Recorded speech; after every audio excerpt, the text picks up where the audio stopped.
Hello, good afternoon, everybody. So, today I'm doing a story time. All this, stuff with Chantal Marie and Salah and her experiences with Middle Eastern men, Islamic men, Muslim men in general, got me to thinking a little bit. So I'm going to tell you a couple of stories of my experience with Muslim men. Uh, Now, for those that are new to this channel or don't know me at all, my name's Josie. I'm from London. I live in America in North Carolina. In fact, I'm called Josie because my mother's from Ireland and my father was from the Gambia, West Africa. Um, she wanted to call me Josephine, and so that's my second name, but he wanted to call me an African name, so my actual name is Jansaba Josephine. But even that's not correct. Years later, I found out my name should have been, it was spelt wrong. And the reason it was spelt wrong is because my dad couldn't read or write, and my mother had no clue. And when he pronounced my name, it sounded like he was saying John Saba, but he wasn't. He was actually saying Jong Saba. So it should be spelled Jongsaba, Jong Saba. But my mother spelt it wrong on my birth certificate, so it's Jan Saba, Jansaba. But they fought over the name, and then he won out, but he didn't really because nobody ever called me that except him, and he used that name rarely. It was rare. Anyway, so I'm going to give you a little story time. So um, we were in, I have five sisters and I had two brothers. Um, One brother was killed a few years ago. He was stabbed on the streets of London. And so I have one brother left. Two of my sisters have passed. One sister passed away very, very recently. She passed away the day after Christmas. Um, she'd been ill for a while, so it wasn't unexpected, but it kind of was because we weren't expecting it then. But anyway, um, and my father raised us by himself. Well, when I say by himself, not really by himself.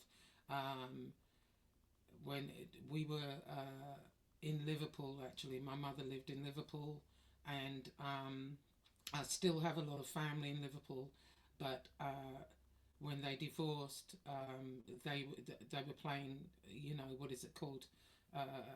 She'd snatch us off the street. He'd snatch us off the street. In the end, he moved to London and took us essentially, and it was different then. You couldn't, it's not like now. He wouldn't get away with that now, but he did then. Anyway, so and he had girlfriends. This is your auntie, and basically what I think he was doing, because he used to have to work away, being a black man in London at that time. It wasn't easy for him to get a job. He was a pile driver, so he would have to work away. He would go to different places. He spent a lot of time in Dubai.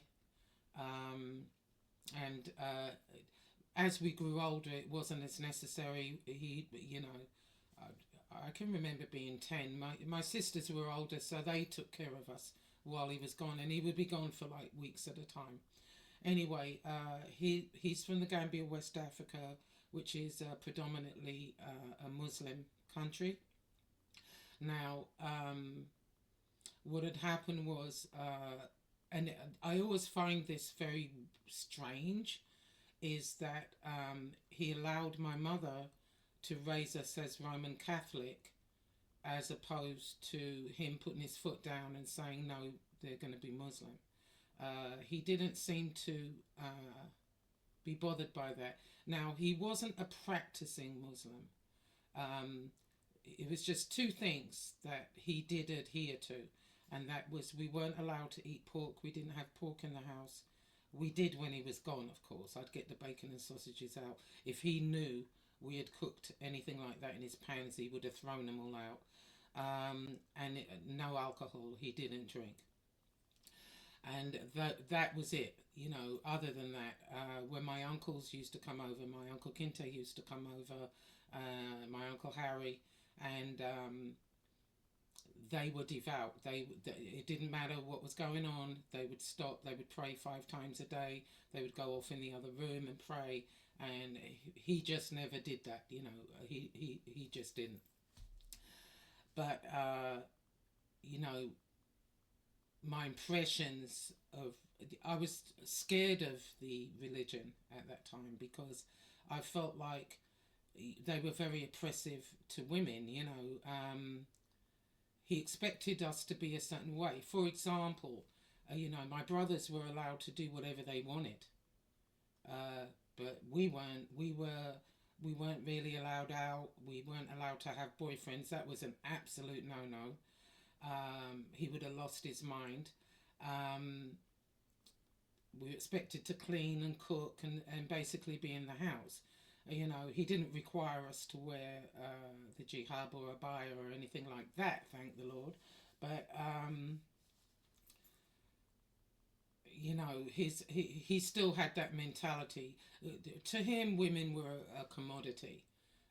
They were there to cook, clean, and have children, raise babies, preferably sons. But karma came and got him because he ended up with 5 girls and 2 boys. Anyway, anyhow, and you know, he had his good. He actually looks very much like Sidney Poitier, and he had no problem getting a woman. And his preference was blonde, blue-eyed women. That was his preference, and oh my God, he was a notorious womanizer. But I loved him. There were times I hated him. He used to beat us a lot. We were all, especially me, because I was more rebellious than the others. You know, there was just this thing with me and him that I don't know if he could see it in my eyes or whatever, but I was more rebellious than the others as I got older as well. I was like, fuck this, right? Anyway, so he was, you know, we were always scared of him as smaller children, but then as I kind of got older, that's what I mean. I started to rebel because I thought, you know, you got to be kidding me. And it was years later, you know, that I said to him, you know, if he wanted us to be a certain way, if he wanted us to act a certain way or be, you know, more Muslim or whatever, we were in the wrong country. You know, you can't bring us up in the West, in London especially, and expect us to behave a certain way. I mean, we were schooled in London and all the rest of it. People do that. Now, don't get me wrong, people do that, especially now. But, excuse me, that's why there's a lot of these honour killings. You know, and that was another thing that kind of made me afraid of this religion. You know, there are so many. One that sticks in my mind is Banal. And, you know, her parents were from Pakistan, and obviously she was raised in London, and she fell in love with a boy at school, and she tried to run away to be with him, and they killed her. And usually what it is, it's your family members that are going to kill you. Your father, your mother, it could be the whole family going to kill you. You know what I mean? And so that was another thing. I was thinking, oh, hell no. And I've told this story before. I told it a couple of years ago when I first came on YouTube. I've only been on here a couple of years, and I haven't kind of been consistent with my channel, but I'm going to start. Anyway, he tried to marry me off. What had happened is I always wanted to get out of London. I always wanted to leave London. In fact, I did leave London at 16. Me and my girlfriend went to France. And when we came back, I stayed in France for 6 months. And then when we came back to London, basically we worked to leave. That was our thing. We worked to leave. We would go to Europe, come back, run out of money, come back, work, go. That's what it was. I was never content in London. I always wanted to um, leave London. In fact, Oscar Wilde said, if you're tired of London, you're tired of life. And that's true. It wasn't that I was tired so much of London. I love London. Uh, but I knew London like the back of my hand. Um, I wanted to see other things. I always had like wanderlust, if you will. Anyway, I'll quickly tell you the story of him trying to marry me off. Now, I decided to go to Africa. I wanted to get in touch with my roots, and I told him, I want to go to Africa. He was thrilled, right? Next thing you know, he said, "I need you to go to the Senegalese Admiralty, which is in London, the heart of London. Um, I want you to meet someone. That it's all within arrangements for me to go to Africa. I was going to go for a few months, but it was always my intentions to come back to Europe. I just wanted to go see, meet. I've got many family members there, and I'd like to go see them and see, whatever." Anyway, so I go to the Admiralty. I'll just tell you right quick because it's more long and convoluted. Anyway, I go to the Admiralty. It's absolutely beautiful, beautiful building, chandeliers, marble floors. It was gorgeous, and I go in. They told me sit down, and then this guy comes out, and he's talking to me, and he kept looking at the floor, and it started to irritate me, and I'm like, and he's yakking away, and I said, "Why do you keep looking at the floor?" You know. So he said, "Well, we were told not to look at you, not to talk to you, and you're here to meet whoever he was, the commander of the Senegalese Navy turned out to be." He said, "You're here to see him, and you're his fiance, and we were told not to." I said, "Excuse me, I'm what?" He said, "Well, you're his fiance." I said, "I am not his fiance. What do you mean?" So he said, "Oh, I thought you knew. They're preparing a wedding." I'm like, "You've got to be kidding me." I said, "Oh, no, fuck that." I got up. I said, I'm, no. So he said, "Please, please." He begged me not to say anything, that he had told me this. He said, "I thought you knew." No, I didn't know, or I wouldn't be here. I was 18. The commander of the Senegalese Navy was in his 50s. So I don't fucking think so, right? Plus, I'd never clapped eyes on the man, and they're planning a wedding. I don't think so. So he made me promise not to say that he had told me, and I didn't tell. I didn't. But I said, "Well, I'm leaving. Tell him I have to go. I've got another appointment. I couldn't wait." And I go on home. My dad was furious. "Who are you to turn down the commander of the Senegalese Navy?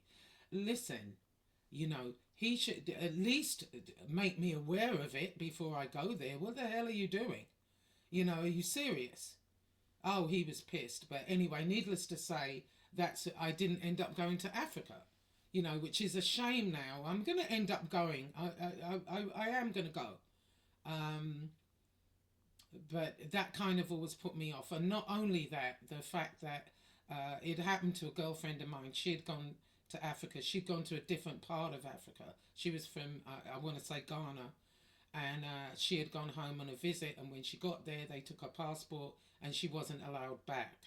And it was many years later she was allowed back to London. By then she had 50 million kids and married to some old fart, right? I don't know what number wife she was either, because they're allowed to have 4 wives. If you can afford it, you can have 4 wives. And that's another thing.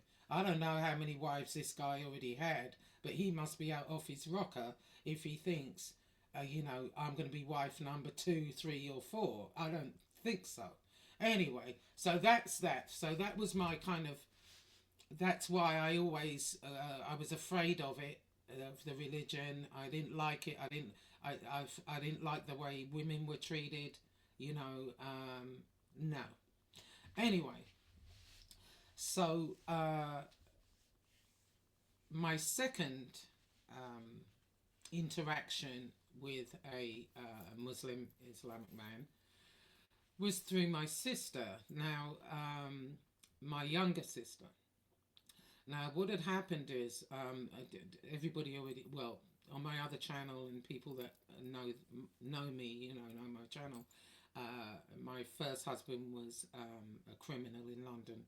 Um, Actually, it's quite funny because he was white, and my dad was always quite prejudiced. Really, he was such a hypocrite.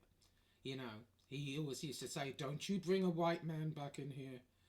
Yet all his girlfriends were white, blonde, blue-eyed. Like, what do you mean? And you're sitting round with how many mixed kids? Please, okay. Anyway, no, I didn't take no notice of him. Like I always said, I was always rebellious, and I married my husband anyway, and but he was a criminal, and that's what he did, and that's the reason why we ended up divorced. Ultimately, we had two children, and it was kind of funny. In the end, my dad loved him. He did.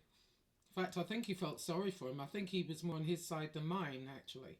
So anyway, so it was through my sister. Now,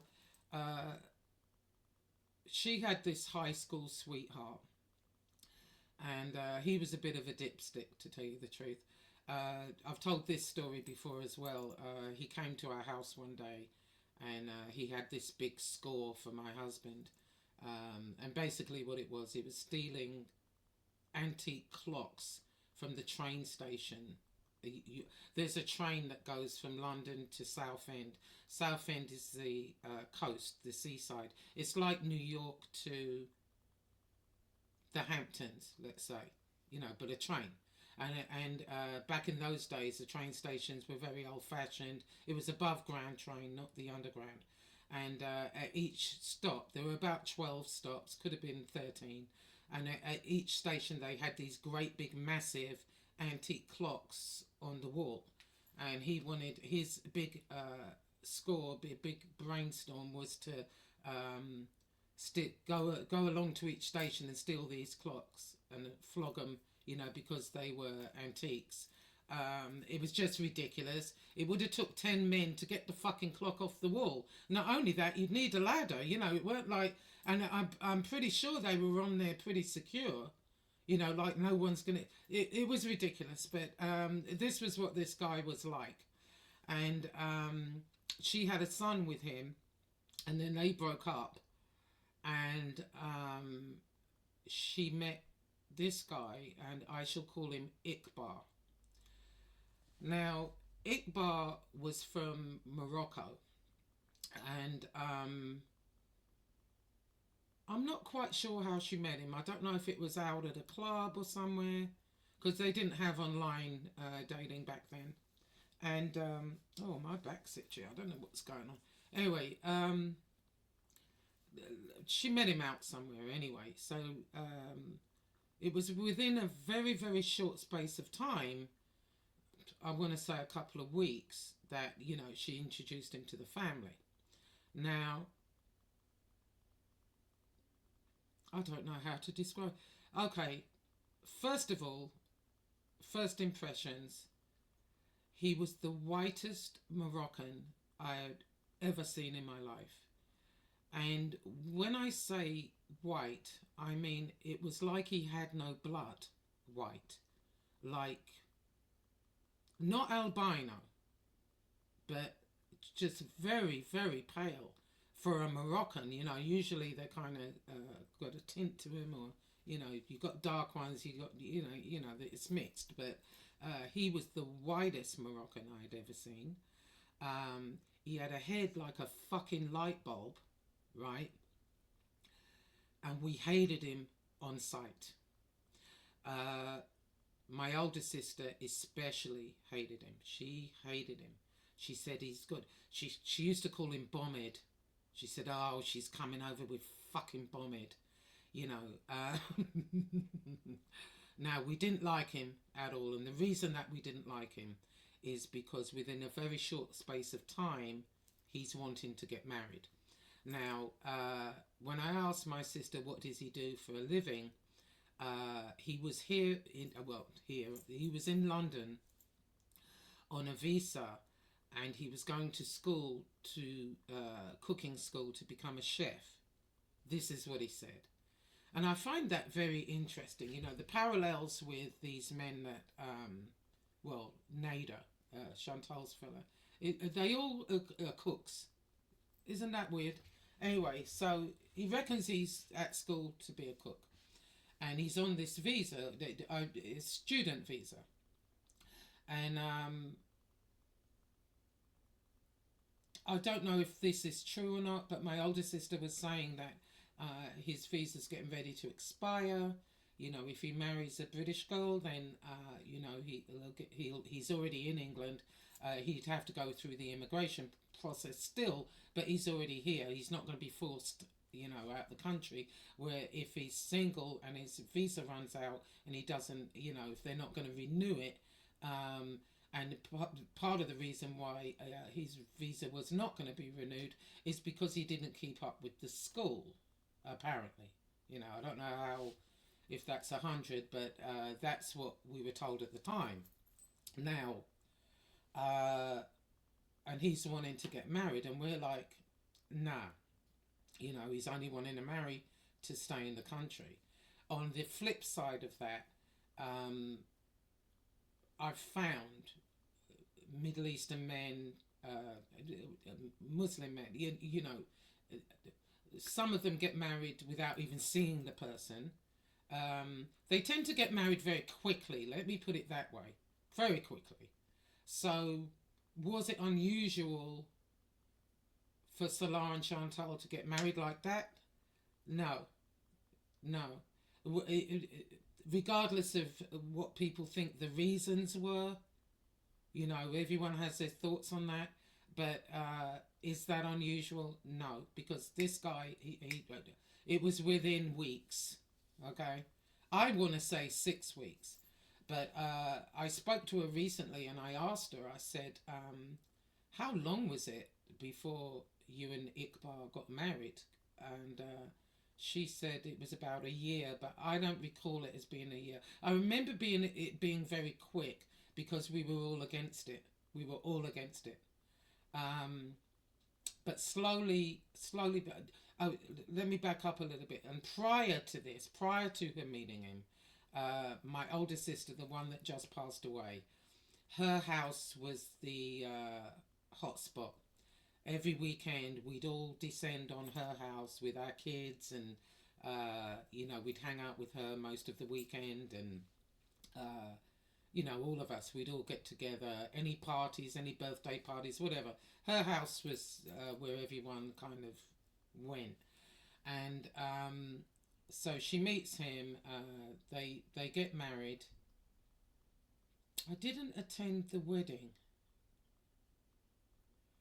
Can't really remember what happened with the wedding. I didn't attend the wedding. There must have been a reason. I don't know if they just went off and got married at the registry office. I want to say that. I think that's what they did. They didn't really have a wedding, if you will. Like a celebratory wedding. They just went in, got married, come out. That's, because I don't recall the wedding. But anyway, and so once they're married, just a second, let me clear my throat. Oh, excuse me. So once they're married, we just started to notice things, she wasn't coming over to my sister's, hardly. If we called her, he's in the background talking. And it got to the point where, I think one phone call I made to her, he's yakking on in the background. And I'm like, tell him to shut the fuck up. You know, I'm calling you. I'm talking to you. What's he talking about? You know what I mean? It seemed like he was controlling everything. And my older sister said the same thing. She said, he's getting on my fucking nerves. She said, you know, I'm calling her. He's there, yak, yak, yak in the background. Shut the hell up. You know? And she stopped kind of coming over. And she did say later that he didn't like when she came around us. He wanted her to behave a certain way. Now, he did not um, require her to wear the jihab or abaya. Excuse me, hold on. Excuse me. He didn't require her to wear a jihab or a abaya, but he was controlling in every other way. You know, she couldn't come and hang out with her family. She said he didn't like her hanging around the family and whatever. And it just made us hate him all the more, you know. Then she had her first baby, and three others followed in quick succession. At one point it seemed like she was pregnant every year, and I'm saying to her, "What the hell are you doing?" You know, oh my god. And but once she had the first baby, I kind of warmed to him more than my older sister wouldn't warm to him at all. She said he's an asshole, and you know, he was forever bombed to her. I kind of warmed to him a little bit because, you know, you got to look at it. You can't choose for people. You know, you love who you love. They'd had a baby. They seemed to be happy enough, even though, you know, I felt there was, when they originally got married, I was very suspicious of him. There were other things that went on that he never had a job. And when he did get a job, it would be places like pizzerias, you know, making pizza. And he'd have the job maybe a week or so, and then he wouldn't have a job anymore. And there was always a reason. It was always the establishment's fault. It was never him. Oh no, I couldn't because he always had an excuse. And now you've got all these kids, and I thought he was lazy, you know. But at the same time, I had kind of accepted him, come to accept him because, you know, she loved him. They got children. I mean, what are you gonna do? What are you gonna do? You know, I would still give him the side eye, but you know, I didn't hate him. Well, I didn't really hate him in the beginning, to be honest. I didn't care for him, but my older sister hated his guts. Anyway, so time goes on, and you know, we had been complaining that, listen, you don't let her come to the house, you know, to my sister's house. What the hell's going on? You know, he started feeling the heat a little bit. So, in order to kind of mend fences, if you will, he invited us to Christmas dinner. Bearing in mind now, he's supposedly a chef, a cook. So he's invited us to Christmas dinner. Now, I've got a big family with all the kids and the cousins and this and that. So we all descend upon their house. Um, Basically, the house was too small for all these people. It was, you know, something else. Anyway, so we get there, we go in the kitchen. There was a little chicken sitting there, a few roast potatoes. Let me put it this way: there wasn't enough food to feed everybody. There just wasn't, and he had instructed my sister that when dinner's served, make sure he gets some stuffing balls, right? So our stuffing, it's, you know, you buy them in them boxes. People in England know what I'm talking about. The Paxo stuffing, it's called, right? Now, I don't know how many boxes of stuffing she used. I want to say one, but possibly could have been two. But there were a lot of us, and so she's made this stuffing, and she made these like little balls, right?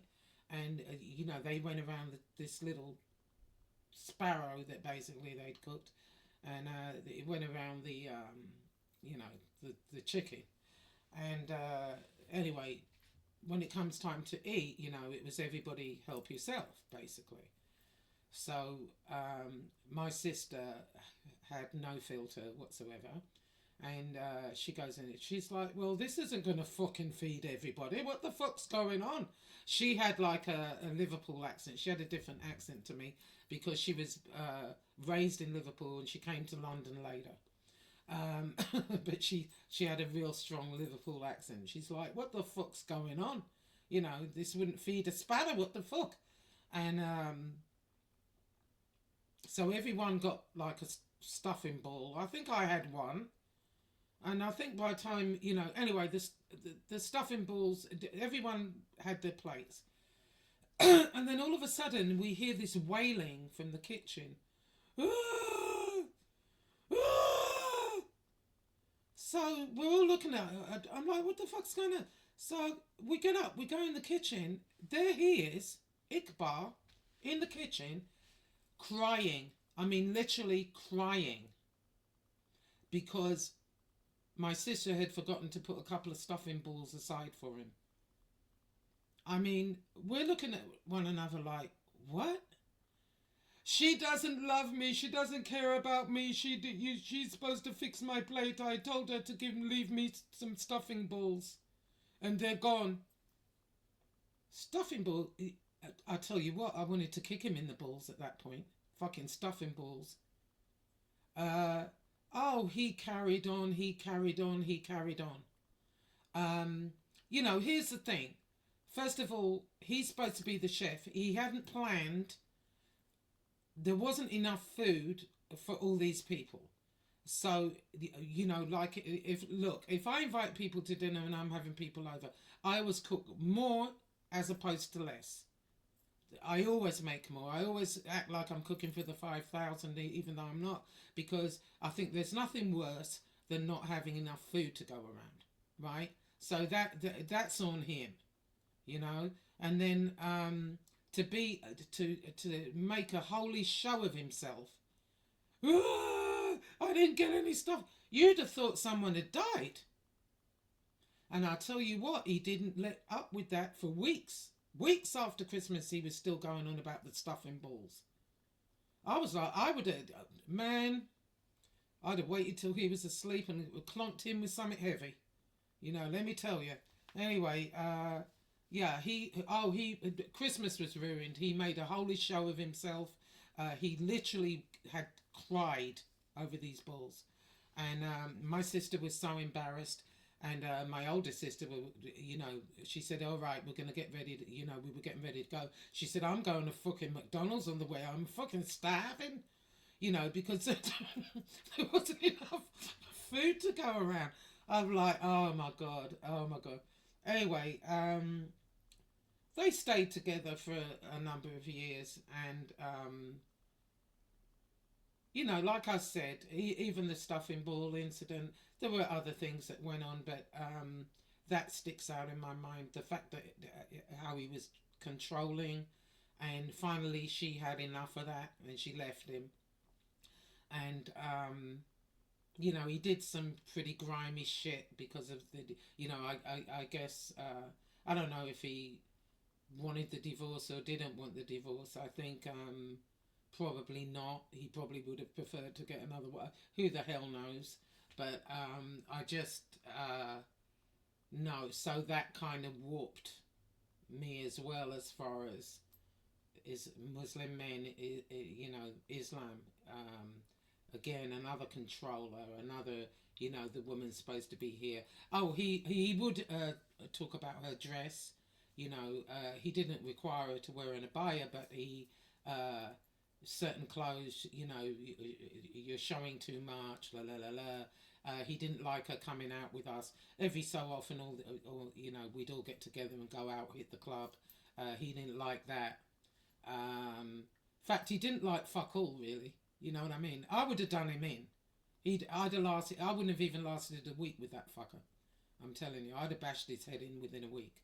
But my sister, she's more calm. She's more gentle. She was never combative, you know. Where my older sister and me, we're more alike, you know. We'd fight in a minute. But no, I wouldn't. No, I would have fucked his ass up. And when he did that with the stuffing balls, he'd have been wearing them as earrings, but he'd have been wearing his balls as earrings. You know, showing me up like that, screaming and crying like a fucking idiot over stuffing balls. And here's the thing: I mean, if you let's say that happened, and you invite people, and there isn't enough, then you are the one that goes without. You're the host. You let everybody else eat before you eat. No, you know, that's what I wouldn't have even mentioned the stuffing balls. In fact, there would have been more stuffing balls than he could have eaten if it had been my house. You know, and he's supposed to be the chef. Anyway, they ended up divorcing. She's very happy now, thank God. He's still carousing around London, so, you know, it is what it is. But what changed my mind about Islam, the religion, I heard somebody, I don't know who it was, I don't know whose chat it was. I think it might have been French Fried Girls chat or Yaba's chat. One of them. Somebody said, "How is it all these white Canadian women are going off with these Muslim men?" And that kind of irritated me. It irritated me. What do you mean, white women? Okay. Now, prior to this, I'd had that warped view of Islam, you know, the Muslim. I really did. And what kind of changed it? And this is like ridiculous, really. It shows my ignorance, and it shows that, you know, I just went on what I was seeing and didn't like do any research. I just thought, oh no, I tarred everyone with the same brush. And what changed my mind was I was watching Malcolm X, the Denzel Washington movie, and it showed him in the beginning. He was a pimp, drug dealer, everything you could imagine. He went to prison, which is where he, you know, became a Muslim. And it showed that, and it showed the guy that was guiding him painted a whole different picture of Islam and how it is, how it really is. I mean, you've got your radicals in any religion, you know what I mean? But when you say Muslim is, you know, Islam, right away, a lot of people think terrorists, you know, they're running around doing this and that and the third. No, I mean, same way with the Catholic religion, people automatically think IRA.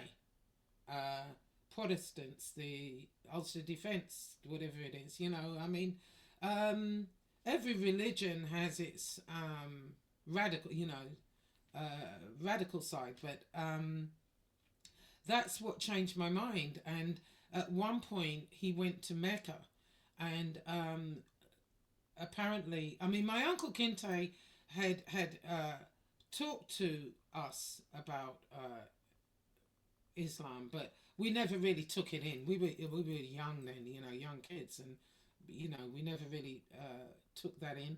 But Malcolm X went to Mecca, and when he went to Mecca, I was shocked. There was white, there was black, there was every race you can imagine, because they say all Muslims once in their life should go to Mecca, right? And I was shocked. There were many white people there, and so when I heard that in one of their chats, I thought, oh, they're thinking the way, you know, I used to think.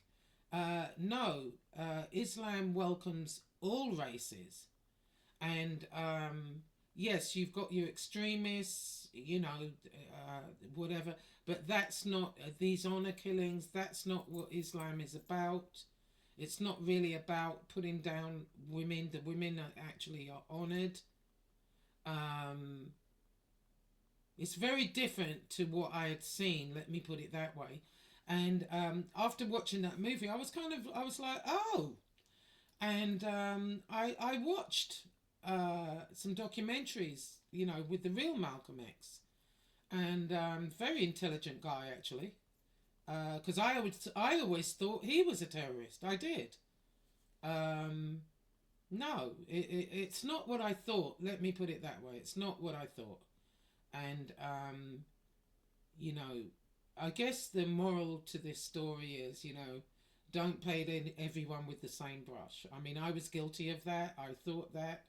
Um, and then I had a complete change of mind upon learning more about it, and that's the key is learn, don't just assume, um, know about something before you speak. You know what I mean? And I truly didn't. I'm guilty of that. I used to think, oh hell no, they're all terrorists. They're all trying to marry, the downtrodden women and blah blah blah. But no, that's a side of it.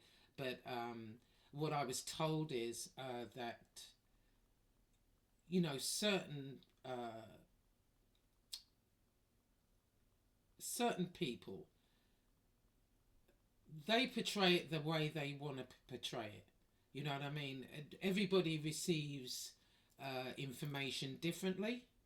And what I was told is some people think, honor killings, women are supposed to be a certain way, blah, blah, blah, blah. That's, uh, that's how they think. You know what I mean? But that's not really what's in the Quran. That's what I was told. I'm still not 100 on it, but that's what I was told. That's not uh, the way it is. Islam is all inclusive. The people, in fact, are very gentle, kind. They want to help each other. It's very different to what I had imagined. Anyway, so that's it. That's my little story time as far as my experience with Islam and the Muslim religion, and and like I say, today I have a different outlook on it altogether. Anyway, everyone take care. Till the next time. Bye bye now.